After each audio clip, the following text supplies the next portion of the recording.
Amizao fotoana izao moa dia niakatra be ny vidin'ny vatomamy, mahatratra 7,000 ariary hatramin'ny 4,000 ariary ny vidin'ny vatomamy amin'ny vraky eny Analakely eny.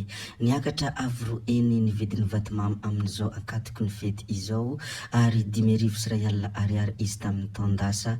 Ny eny amin'ny mpamongady mihitsy no niakatra hoe ireo mpivarotra raha nanontaniana mikasika an'ny fiakarany an'ity vatomamy ity. Tompoko vavy izy tompoko lahy, abonné vetivety aloha ny chaîne antsika mialohany hidirantsika amin'ny filazana ny zava-misy. Ndao ary tompoko lahy, ndao ary tompoko vavy, abonné vetivety ny chaîne antsika ary asio zay amin'ny video asadino ihany koa ny mametraka ny komantera.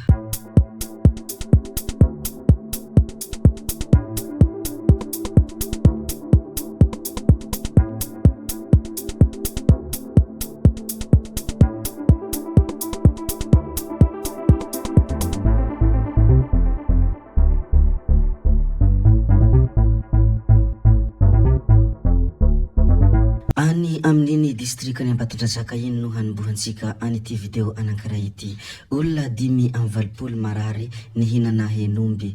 Olona mahery 5,20 avy ao amin'ny fokontany Ambohimiarina no tsy maintsy nakarina namonjy ny CSB1 ao Ambodinonika commune Andilanantody distrikany Ambatondrazaka ny andro ny marainan'ny Alarobia 20 Desambra 2024. Tsy maintsy nakarina namonjy ny CSB1 moa izy ireo noho ny fihinanana ny henomby marary izay novidina teny an-tsena. Tsy misy ahina aloha ny fahasalaman izy ireo fa mbola ara-maso ankaiky.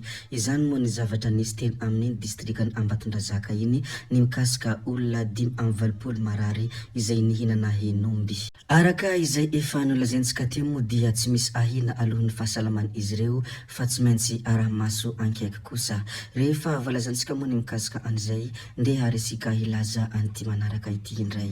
Ity anankiray izay holazaintsika ity moa dia resaka ministeran'ny fahasalamam-bahoaka nizara fimailo memempona tamin'ireo mpampiarofatena etsy amoron'ny rano ikopa andoha tapenaka ny solotenan'ny mpiasan'ny ministeran'ny fahasalamana ny andron'ny Alarobia 20 Desambra 2024 nandritra ny fidinana ifotony nataony izy ireo.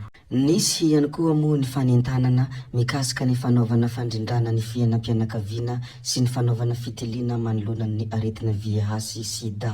Izany moa ny zavatra nisy teny amin'iny rano ikopa andoha tapenaka iny ny solotenan'ny mpiasan'ny ministeran'ny fahasalamana izay nizara fimailo memempona tamin'ireo mpampiarofatena. Ary tsy vitan'izany ihany koa fa nanao fanentanana mikasika ny fanaovana fandrindrana ny fiainam-pianakaviana sy ny fanaovana fitiliana manoloana ny aretina VIH sida.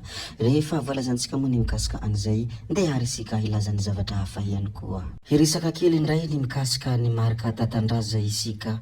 Manizingizina i marika tatandraza sy ireo mpiaradia aminy any Bekily izy hono no tena lanim-bahoaka fa nangala bato ireo kandida hafa. Ny zavatra izay somary mahavarina sy somary mahagaga kely amin'ity marika tatandraza ity dia tsy arakaraka ny fomba fiheveran'olo azy izy ary tsy arakaraka ny zavatra hita ao anatin'ny Facebook fa tena nahatonga olona be dia be izy ary tena be mpanaradia ihany koa i marika tatandraza. Nanoloana ireny video izay navoakan'olona mikasika any marika tatandrazana sy ireo mpanaradia azy moa dia be dia be ny olona izay namoaka ny fanehoan-kevitra amo ny sasany ny lazany hoe mba maro ihany koa ny mpiray tanindrazana aminay izany tena dondrona. Marika tatandraza ve dia mitondra anareo mandeha eny andalabe dia lasa tokoa ianareo hoy ireo olona izay naneho ny hevitra. Fa ny sasany kosa dia nanitsy anio fanakianana izay natan'olona io.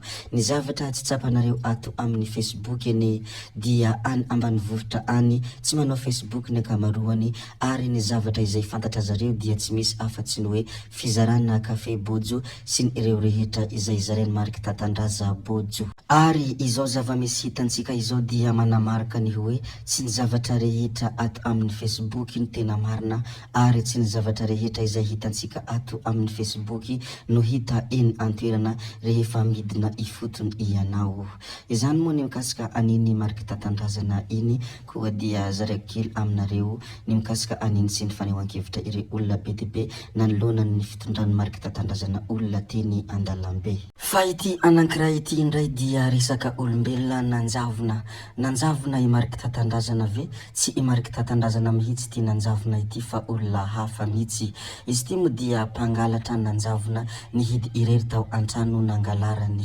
Raha ny zavanisy tany antoerana araka ny loharanom-baovao izay navoaka ny Kamindia Mahazo mo dia nohodiany ilay mpangalatra avy any anatin'ny trano raha iny efa tafiditra iny izy ny tonga tampoka ny tompo-trano. Nopihany ny jiro ary tsy hita popoko izy, efa nambenana avokoa ny varavarana rehetra sy ny vavalalana saingy to nanjavona ilay mpangalatra tao Andoranga. Izany Andoranga izany mo dia any Toamasina, lany aiky ny vahoaka sy ny mpitandro ny filaminana ny karoka azy ny alina.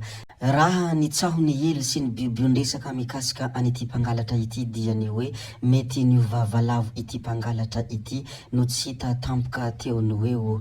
Izany moa ny zavatra nisy tany Andoranga any Toamasina iny, ilay mpangalatra nanjavona nihidy rery tao antrano nangalarany. Sagotra ny mieritreritra an'izany olombelona ny vavalavo izany, sagotra ny mieritreritra an'izany mpangalatra niditra tao antrano nefa tsy hita tampoka, nefa izany moa ny zavanisy, izany ny zavantranga koa dia ekena fotsiny na dia tsy manaiky ny fo sy ny saina. Rehefa voalazantsika ihany koa moa ny mikasika an'iny olombelona izay ny vavalavo iny, ndeha resika hiresaka kely an'ity tsara ho fantatra anankiray ity. Izy ty mo dia baobab lehibe indrindra ao Madagasikara. Tsy tahaka kantsa no anarany ity baobab ity, ary any Andombiry Morombe faritra atsimon'ny Madagasikara iny no misy azy. Izy no voasokajy baobab lehibe indrindra ao Madagasikara ary tombanana ho manodidina ny 700 taona eo no eo izy amin'izao fotoana izao. Hitantsika amin'ity sary ity moa izany baobab lehibe indrindra ao Madagasikara izany, somary afa zokinjokiny ihany moa ity baobab ity ary somary efa hantitrantitra ihany. Ity angambara olombelona dia efa tena dadilabe mihitsy ny fiantsona an'ity baobab ity. Be dia be moa ny zavatra fantatra an'ity baobab ity, fa ho an'izay afaka mi-exploiter izany moa no mahay an'izany. Ho ela velona lesy baobab ary mahareta miaina eto ambonin'ny tany. Ny hamaramparanantsika tanteraka an'ity video anankiray ity ry tompoko vavy sy tompoko lahy moa dia resaka horohoron-tany izay nahafatesana olona miisa 440. Mahatratra 440 no maty ary 400 no maratra vokatry ny horohoron-tany izay nitranga tany Vania ty ny andron'ny Atalata. Tena nandravarava tany antoerana ity horohoron-tany ity ary nahatratra 7.3 ny tanjany. So ihany fa tsy tany Madagasikara ity horohoron-tany ity ary aza mety mandeha any amin'ny toerana sy ny tanindrazana misy anay moa ity horohoron-tany ity. Tompoko vavy sy tompoko lahy, zay ihany koa no namarana ny video antsika koa dia ankasitrana iram-po eran-tsaina ianareo rehetra navita ny hainy ny video hatramin'ny farany ary mbola entanina foana ianareo ny mbola hanaraka ny video manaraka izay alatsaka hiato misesisesy tsy mijanona tsy anky hiato. Zay fa tsy halavaina ny resaka hametra veloma izahay, veloma vetivety fa tsy hoe akory veloma mandrakizay amin'ny manaraka indray no manao ny misimisy. Veloma tompoko lahy, veloma tompoko vavy.